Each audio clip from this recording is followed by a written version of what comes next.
안녕하십니까. 혼란한 정치 시사 이슈를 술술 풀어보는 송국근의 혼술 10월 23일 수요일에 인사드립니다. 전직 대통령 문재인의 딸 문다혜 씨 정말 놀랍습니다. 최근에 이 숙박업, 불법 숙박업 의혹이 불거졌죠. 그리고 최근에 또 음주교통사고로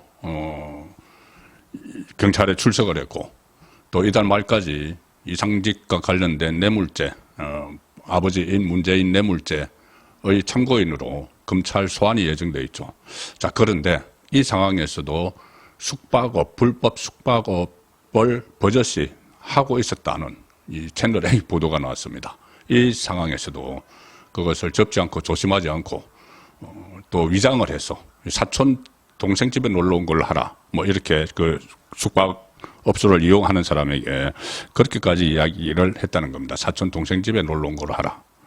완전히 속이는 건데, 일단 영등포구청이 이 오피스텔 현장 실사를 어제 나갔는데 어떤 뭐 특별한 것을 발견하지 못했다. 이 불법 숙박업 의혹이 불거진 후 구청이 진행한 첫 실사인데 구청 측은 별다른 증거를 발견하지 못했다. 구청 관계자는 방문 당시 초인종을 눌러도 인기척이 없이 문만 굳게 닫혀 있었다. 구청 관계자는 향후 불시 방문이나 감시 카메라를 통해 증거를 모아 경찰의 수사를 의뢰할 것이다. 구청은 그렇게 이야기했는데, 이게 이 채널A가 가보니 이 사람들이 있었다는 겁니다. 그 영등포구에 있는 그 오피스텔에 불법 숙박업 장소를 취재를 했는데, 구청에 갔을 때는 없었다고 했는데 채널A가 갔을 때는 있었다는 거죠. 문다혜 씨는 불법 숙박업 의혹이 제기된 이후에도 영업을 지속해왔다. 투숙객들을 일단 만났는데, 그 채널A 기자들이 만났는데 초반에는 이렇게 이야기하더랍니다. 사촌 동생 집에 왔다. 사촌 동생 집에 왔다. 그렇지만 취재진이 또 한 번 더 물어보니까는 투숙객들도 이상하죠. 이거 왜 물어보지? 2주 전에, 사실은 2주 전에 공유 숙박 어퍼를 통해서, 애플리케이션을 통해서 오피스텔을 빌렸다. 1박에 10만 원을 주고 빌렸다. 이렇게 이야기를 하더랍니다. 그러고 나서 이 투숙객들은 오피스텔 주인이 누가 혹시 물어보면은 사촌 동생 집에 왔다고 말하라고 하더라.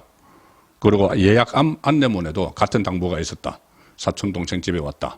불법이니까, 숙박업을 하는 게 불법이니까 사촌 동생 집에 왔다. 이렇게 말을 하라고 숙박 안내문에도 다 써 있었다는 것이죠.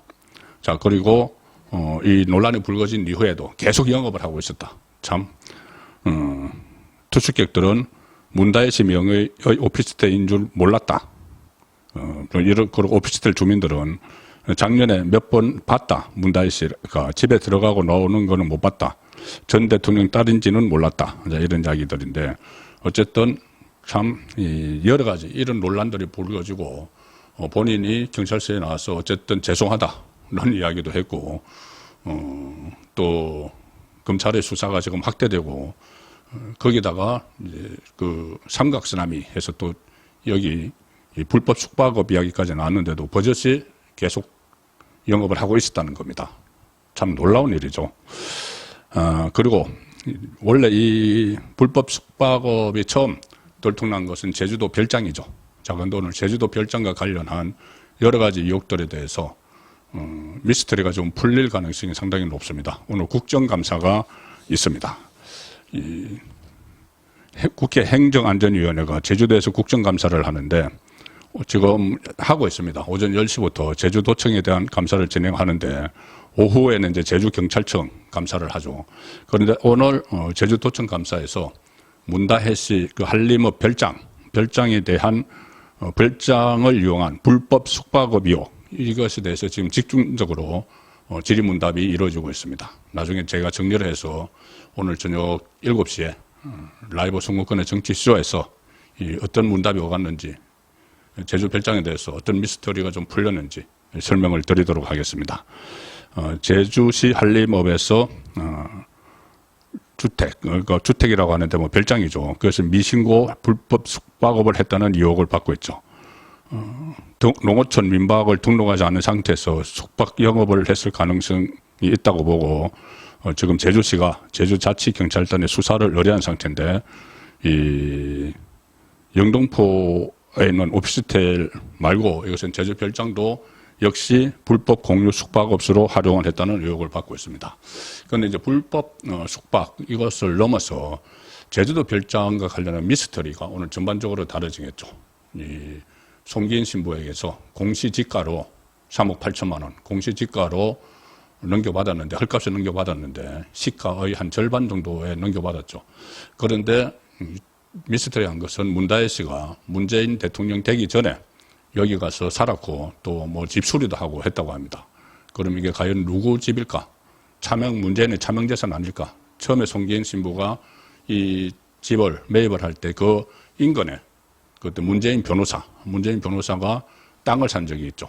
자, 그래서 그때 같이 사가지고 하나는 이 신부는 본인 이름으로 나중에 이제 소유를 하지 못하니까 결국은 본인에게 이제 다시 돌아올 거라는 생각에 문재인 변호사가 차명으로 그 별장을 샀다. 뭐 이런 의혹도 있고 그 이후에 줄곧 문재인 가족이 거기를 이용을 했기 때문에 그러다가 결국은 송기인 신부가 나이가 연세가 많고 하니까 그냥 놔두면은 나중에 사후에 이게 교구로 가니까 그걸 헐값에 원래 주인에게 주는 형식으로 그냥 서류상 그렇게 한 것 아닌가 이런 이야기까지 나오기 때문에 제주별장의 미스테리도 오늘 국정감사에서 심도 깊게 다뤄질 가능성이 높습니다.